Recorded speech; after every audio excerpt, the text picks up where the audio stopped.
Hi అండి, ఈరోజు నేను చేస్తున్న వీడియో లక్ష్మీదేవి కోసం అండి.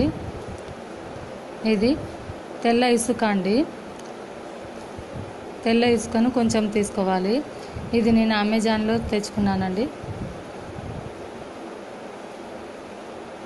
ఇలా ఉంటుంది.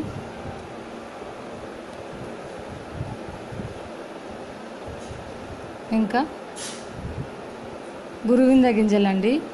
బ్లాక్ అండ్ రెడ్ ఉన్న గురువింద గింజలు 6 తీసుకోవాలి.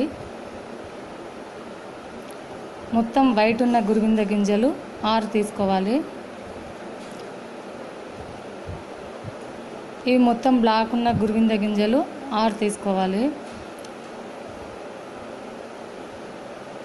ఇవి కూడా నేను అమెజాన్లోనే తెచ్చుకున్నానండి.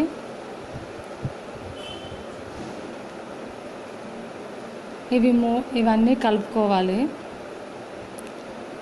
అన్నీ ఇసుకలో కలుపుకోవాలి.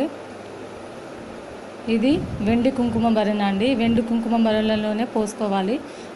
వేరే కుంకుమ భరణలో పోసుకోవద్దు, వెండివే కావాలి.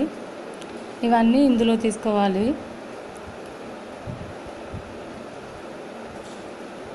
ఇలా తీసుకున్న తర్వాత మూత పెట్టుకోవాలి. ఈ కుంకుమ భరణను లక్ష్మీదేవి ముందు పెట్టుకోవాలండి. ప్రతి శుక్రవారం ఈ కుంకుమ భరణకు పసుపు, కుంకుమ, అక్షంతలతో పూజ చేసుకోవాలండి. ఈ కుంకుమ భరణకు పూజ చేసుకుంటే లక్ష్మీదేవి ఫోటో కూడా ఉండాల్సిన అవసరం లేదు. ఈ కుంకుమ భరణకు చేసుకుంటే సరిపోతుంది. నేను 1 ఇయర్ నుండి చేస్తున్నానండి. నాకు బాగా అనిపించింది, అందుకని మీతో షేర్ చేసుకోవాలని ఈ వీడియో చేశానండి. ఇలా పెట్టుకున్నాను నేను. నాకు బాగా వర్కౌట్ అనిపించిందండి. మీరు కూడా ట్రై చేయండి.